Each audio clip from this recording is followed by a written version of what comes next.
What's up, guys? Welcome to morningencouragement.com. I am in my car right now. I am not driving. Do not video yourself and drive. All you Snapchatters that I see videoing and snapping while your car is moving. That's not good. That's not good at all. Hey, so real quick, I'm at Barnes & Noble right now. Barnes & Noble, right there. See, there it is. Barnes & Noble is like my place. It is where I go to kind of, regain my sanity. Something about being surrounded by books just makes me excited.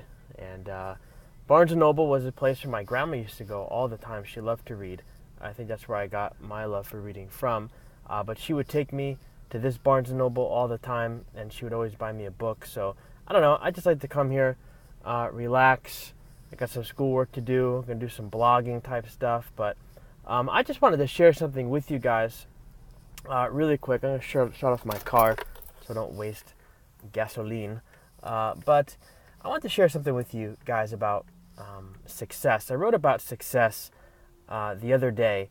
And, I don't know. I've just been really thinking that our world has this really messed up idea of what success is.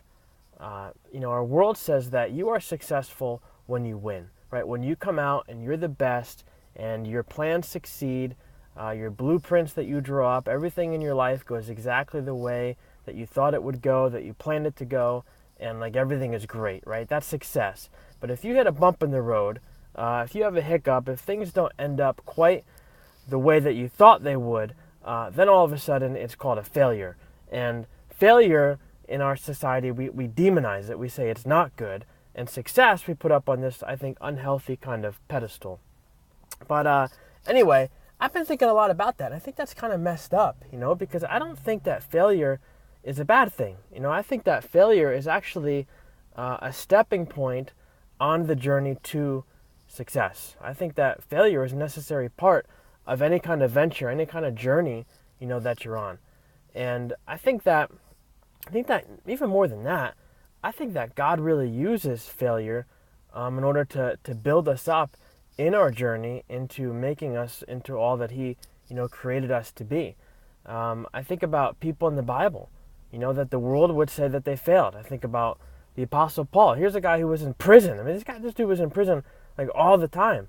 The world would say that's not good. I mean, that's not how Paul drew it up. Paul didn't say, I'm going to follow Jesus and then I'm going to end up in prison and that's going to be a really great thing. He wasn't part of the plan.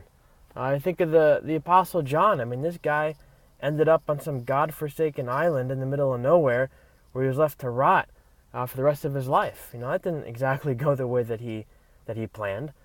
Jesus, he ended up on the cross. I mean, they got so fed up with him, they just nailed him to the cross. And the world would say, you died and things didn't really go quite the way that they could have gone, so that's a failure. And all these different things in these people's lives, I mean, we might look at them and say that was a failure. The world might say that was a failure, but, their stories are being talked about hundreds of years later. I think of the Apostle Paul. I mean, that guy wrote half of the New Testament, half the New Testament, the Bible that I've got over here in my bag, half of it was written by the Apostle Paul. John on the island of Patmos. I mean, he had this vision of Revelation, and he wrote the book of Revelation, and that book has stumped scholars for hundreds of years. Jesus, he died on the cross, and the blood that dripped off the cross has cleansed you and me. So what the world would consider to be failure for these guys was actually really a great success. And I just wanted to encourage you really quick that, man, I don't know what you're after. I don't know what your dream is. I don't know what kind of journey you're on. I don't know what you're trying to do in your life. But I could probably guarantee that it hasn't really gone the way that you thought that it would go. It hasn't really gone the way that maybe you envisioned, the way that you drew it up to go. I think of myself. I mean, I pastored this church, this Reformed church, that I thought I was going to be at for 20 or 30 years. I was there for 3 years. 2010, I set out to write a book. I wrote a proposal. I wrote like 3 chapters. I sent it to a bunch of publishers. And one publisher thought it was really good, but they sent it to their editor, and they're like, yeah, this isn't really gonna work. So nobody picked it up. We did a church plant.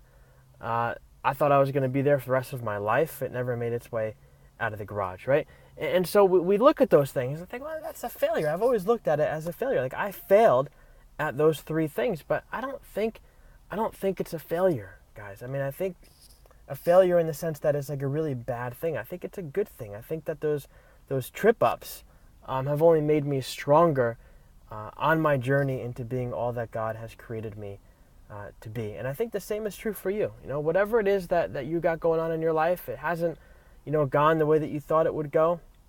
That's all right. That's all right. The trip-ups are just meant to make you more into the person that God created you to be. I'm reading this book by Pastor Mark Batterson. He has this really great concept of failure and success.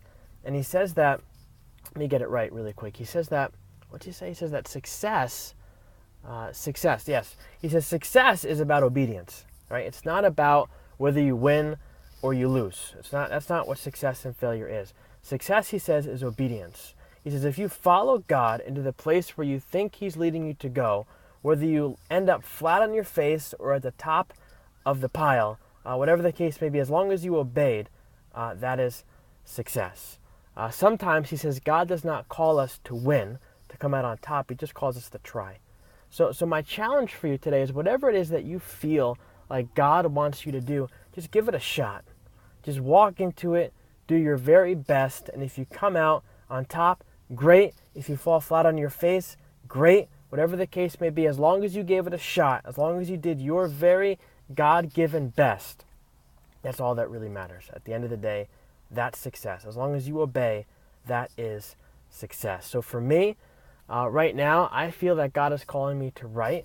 I feel that God is calling me to do a lot with this blog, with the app that we just put out on the Apple App Store. So that's right now, that's the thing that I'm chasing. And I feel like that's what God wants me to do with my life. So I'm going to go in the Barnes & Noble right now. I'm going to write a little bit. I'm going to read a little bit. I'm going to chase that dream, chase that thing that God has put in front of me during this season of my life.